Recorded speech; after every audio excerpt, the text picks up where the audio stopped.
Hello students, welcome to my channel maths meter. आज हम लोग फैक्टराइजेशन सीखेंगे मिडिल टर्म स्प्लिटिंग मेथड से। ये इक्वेशन दिया हुआ है, ये क्वाड्रेटिक इक्वेशन है। इसको कैसे हम मिडिल टर्म जो है उसको स्प्लिट करके फैक्टराइज करेंगे ये मैं आपको बताऊंगी। ये क्लास 8, 9, 10 तीनों के लिए इम्पॉर्टेंट है और आईसीएसई बोर्ड में 8 से ही इसकी पढ़ाई शुरू हो जाती है। तो ये जो इक्वेशन दिया हुआ है इसको हम लोग सॉल्व करेंगे। X square plus 11x plus 30, ये इक्वेशन दिया हुआ है। एक्स स्क्वायर यहाँ कुछ नहीं है, दैट मीन्स कि यहाँ 1 है, ये 1x स्क्वायर है और ये 30 है, 30 है। 30 इंटू 1 करेंगे 30 होगा। इस 30 को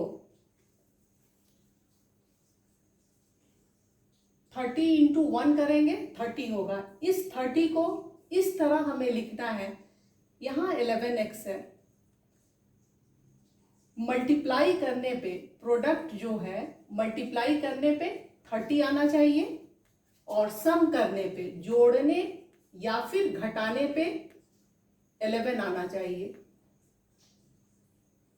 प्रोडक्ट जो होगा कोई दो नंबर को हम यहाँ पे लेंगे, मल्टीप्लाई करेंगे 30 आना चाहिए, सम करेंगे जोड़ या घटाव करेंगे 11x आना चाहिए, हमको 11 आना चाहिए। तो अगर हम 6 इंटू 5 करते हैं, 6 इंटू 5 तो 30 हमें मिल जा रहा है, मल्टीप्लाई करने पे 30 आना चाहिए, जोड़ने या घटाने पे 11 आना चाहिए। अगर हम +6 और +5 सेम ही नंबर होना चाहिए, दोनों को लेंगे तो 11 आ जाएगा।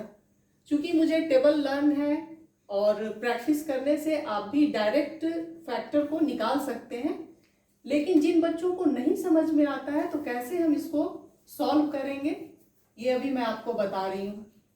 ये 30 है, इसको आप फैक्टराइज कीजिए।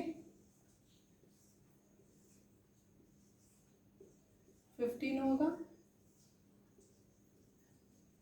3 5 जा 15। अब 30 जो है उसके 3 फैक्टर आपको मिल गए हैं, 2, 3 और 5। ये 3 फैक्टर आपको मिल गया है। इसको आपको इस ढंग से रखना है, मल्टीप्लाई करने पे 30 आ जाए, प्लस माइनस करने पे 11 आ जाए। 3 2 जा 6, 6 इंटू 5 अगर करते हैं तो 30 आ गया, मल्टीप्लाई करने पे 6 प्लस 5 करेंगे 11 आ जाएगा। 3 2 जा 6, वही 6 मैंने यहाँ लिखा। तो ये फैक्टर को आप अगर दो फैक्टर आपने लिया, 6 लिया आपने और 5 लिया, तो ये हमें मिल जा रहा है। लेकिन अगर हम मान लीजिए 5 और 3, ये 15 हुआ, 15 इंटू 2 करते हैं, मल्टीप्लाई करेंगे 30 तो हमें मिल जा रहा है, लेकिन इसी नंबर को अगर आप ऐड करते हैं 17 हो जाएगा, माइनस करते हैं 13 हो जाएगा। तो ये जो दो नंबर है, जो दो फैक्टर है, उसको लेंगे तो आप यहाँ पे नहीं ले सकते हैं, इसी को स्प्लिट करके हमें बताना है। तो इसके लिए अगर मान लीजिए आपने 15 और 2 लिया, उसी तरह आप 5 इंटू 2 करते हैं, 5 इंटू 2 तो 10 हो जाएगा। 10 को अगर 3 से मल्टीप्लाई करेंगे 30 आपको मिल जाएगा, लेकिन 11 नहीं मिल सकता है। तो इसमें हमें देखना होता है कि ये जो हमें फैक्टर मिले, ये 30 इंटू 1 किया 30 हो गया, इसके जो 3 फैक्टर हमें मिले उसको किस तरह से हमें अरेंज करना है कि मल्टीप्लाई करने पे 30 आ जाए, प्रोडक्ट जो हो हमारा 30 हो और सम जो हो, बीच का जो टर्म है 11 होना चाहिए। बस इसी चीज का आपको ध्यान रखना होगा। तो ये मैंने समझा दिया है। अब चलिए इसको हम फैक्टराइज करते हैं। आप लिखेंगे यहाँ पे एक्स स्क्वायर, हमने दो नंबर लिया था, 6 इंटू 5 अगर करते हैं, यहाँ 11 है, 6x प्लस 5x, 6 इंटू 5 30 हो जाएगा, 30 मिल गया हमें। और 6 और 5 को ऐड करते हैं, जोड़ते हैं तो 11 आ गया। जोड़ने या घटाने पे तो हमें दिख रहा है कि हमें ऐड करना है, जोड़ने पे ही 11 आएगा, तो मैंने ले लिया। यहाँ आप एज इट इज 30 उतार लें। अब ये जो दो टर्म है, इसमें आपको इन दोनों टर्म को आप देखिए, दोनों में जो कॉमन है, जो दोनों में आ रहा है उसको हम सेपरेट करेंगे, बाहर लेंगे। यहाँ 2x है, एक्स स्क्वायर, और ये x square means x into x हो गया। इसमें से एक x आप ले लीजिए, इसका एक x मैंने ले लिया, 2x था, एक x यहाँ आ गया, और ये x मैंने यहाँ लिख लिया, x into x, x square. Plus की साइन है, प्लस लिखेंगे। ये जो x है वो यहाँ आ चुका है, केवल 6 बचा, यहाँ पे 6 लिख लेंगे। 5x है, ये साइन प्लस है, आप अभी प्लस ही लिखेंगे क्योंकि यहाँ पे भी प्लस है।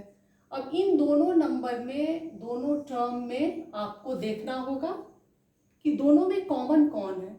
x है यहाँ पे, यहाँ नहीं है, दैट मीन्स x हम नहीं लेंगे। यहाँ 5 है और 30 है, 5 के टेबल में 5 भी होता है और 30 भी होता है। आप 5 लिखे यहाँ पे, ये x जो है यहाँ पे लिख देंगे, प्लस की साइन है। 5 6 जा 30, 5 इंटू 6 करेंगे, ये 30 मिल जाएगा। और ऐसे भी जब भी हम फैक्टराइज करते हैं तो ये जो दोनों है आपके ब्रैकेट में जो नंबर आ रहे हैं वो सेम होने चाहिए। यहाँ पर भी x प्लस 6 है, यहाँ पर भी x प्लस 6 है, दैट मीन्स हम लोग क्वेश्चन सही सॉल्व कर रहे हैं। अब आप यहाँ पे आंसर जो होगा आपका, ये दोनों सेम आपका मिल गया है, आप यहाँ लिखिए x प्लस 6 और x प्लस 5, x प्लस 5।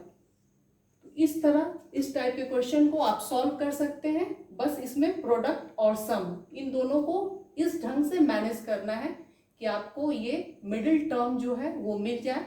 तो इस तरह हम इस क्वेश्चन को सॉल्व करते हैं। अब हम लोग नेक्स्ट क्वेश्चन को सॉल्व करेंगे। अब हम लोग क्वेश्चन नंबर 2 को सॉल्व करेंगे और इसमें भी हम मिडिल टर्म स्प्लिटिंग मेथड को यूज करेंगे। इस क्वेश्चन में भी फर्स्ट टर्म को थर्ड टर्म के साथ आप मल्टीप्लाई करके देखिए। यहाँ पर है √5 इंटू 3 √5, √5 को मल्टीप्लाई करेंगे, केवल 5 होगा, इंटू 3, 15। हमें 15 मिल गया है।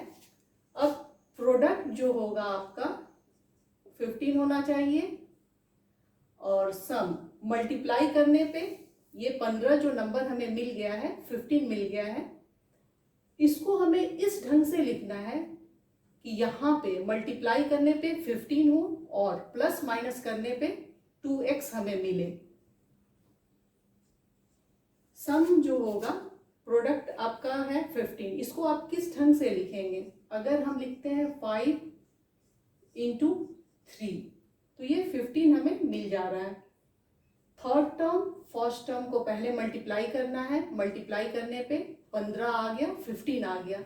इस 15 को हमें इस ढंग से लिखना है कि मल्टीप्लाई करने पे 15 हो जाए, लेकिन सम करने पे, प्लस माइनस करने पे 2 मिलना चाहिए।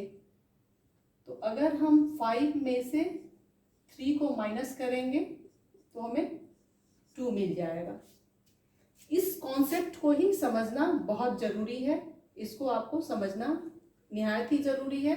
अगर आप प्रैक्टिस करेंगे तो फास्ट काम कर सकते हैं। तो हमने देखा कि इन दोनों नंबर को, टर्म को मल्टीप्लाई करने पे 15 आ रहा है। अब उसको अरेंज करके हमें लिखना है। ये √5x² आप इसी तरह लिखिए, प्लस की साइन है, और हमें +2 दो ही लाना है। अगर हम 5 और 3 लेते हैं तो 5 और 3 लेंगे तो 15 हो जाएगा मल्टीप्लाई करने पे। यहाँ पे 5x माइनस 3x, 5 इंटू 3 करने पे 15 आता है, जो कि दोनों को मल्टीप्लाई करने पे 15 मिला है। प्लस माइनस करने पे 2x, 5x में से 3x को माइनस करेंगे, 2x मिल जाएगा। Plus 5x minus 3x plus 2x मिल रहा है हमें, इसलिए मैंने इसको लिया।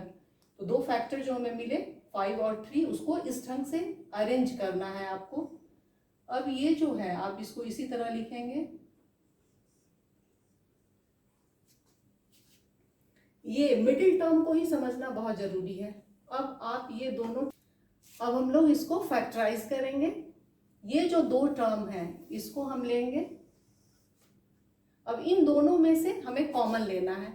तो ये तो आपको दिख रहा है दोनों तरफ, ये एक्स स्क्वायर है और एक्स है, तो एक्स हम कॉमन ले लेते हैं। यहाँ पर रूट 5 है और यहाँ 5 है। अब हमें सोचना होगा, इमेजिन करना होगा। आप बच्चों देखिए, root 5 into root 5, root 5 into root 5 is equal to 5 होता है, 5 होता है। यहाँ आप सोचिए कि रूट 5 जो है अगर हम बाहर ले लेते हैं तो आपका ये 5, रूट 5 छिपा हुआ है जो कि हमें बाहर निकालना है। रूट 5 इंटू रूट 5, 5, यहाँ पे 5 लिखा हुआ है। तो हमें जो कॉमन लेना होगा रूट 5, और ये x और ये x है, तो एक x आप निकाल लें। यहाँ रूट 5 मैंने ले लिया, एक x भी आ गया, बचा आपके पास एक x बचा, तो एक x लिख देंगे, x हो गया। ये प्लस की साइन है, प्लस लगाएंगे। यहाँ आप देख रहे हैं 5x है, x तो मैंने यहाँ पे ले लिया है। अब ये 5 जो है, अभी आपको मैंने समझाया root 5 into root 5 is equal to 5। अगर आप यहाँ पे रूट 5 लिख देते हैं, अगर यहाँ पे रूट 5 लिख दिए, रूट 5 इंटू रूट 5 करेंगे, यहाँ पे ये 5 आ जाएगा और x तो बाहर आ ही चुका है, तो यहाँ आपको रूट 5 लिखना होगा। आई होप आप समझ गए होंगे। Root 5 into root 5 is equal to 5, यहाँ पे 5 है। ये रूट 5 और ये रूट 5 दोनों को मल्टीप्लाई किया तो ये 5 बन गया। तो इस तरह आप इसको सॉल्व कीजिए। अब हम देख रहे हैं इन दोनों टर्म में हमको कॉमन निकालना होगा। यहाँ भी 3 है, यहाँ भी 3 है। ये जो माइनस साइन है आप minus sign as it is रखें। ये 3 और ये 3 कॉमन है, तो आप यहाँ पे 3 लिख लीजिए। x यहाँ पे हम लिखेंगे, यहाँ माइनस है, आपको माइनस लाना है। अगर आप यहाँ प्लस रखते हैं, प्लस माइनस, ये माइनस हो जाएगा और ये साइन मिल जा रहा है, इसलिए मैंने यहाँ प्लस लिखा। और ऐसे भी ये जो ब्रैकेट में आता है वो सेम होना चाहिए, ये भी आप ध्यान में रखें। लेकिन बेसिक जो है प्लस माइनस माइनस, इसलिए यहाँ मैंने प्लस का साइन लिया। 3 यहाँ कॉमन आ चुका है, रूट 5 आप लिख दें। इस तरह हमारे दो फैक्टर मिल गए हैं, ये दोनों आपका सेम मिल रहा है। तो आंसर जो आपका होगा x plus under root 5 x under root 5x, और ये माइनस की जो साइन है यहाँ -3। तो इस तरह आप फैक्टराइज कर सकते हैं किसी भी इक्वेशन को। क्वाड्रेटिक इक्वेशन कोई भी दिया हुआ रहेगा तो आप इस तरह फैक्टराइज करें मिडिल टर्म स्प्लिटिंग मेथड से। और ये इम्पॉर्टेंट है और बेसिक चीज़ है जो कि आप कंपटीशन में भी जाएंगे तो इस टाइप के क्वेश्चन मिलेंगे और आपको सॉल्व करना होगा। तो प्लीज़ मेरे चैनल को सब्सक्राइब करना ना भूलें। Thank you.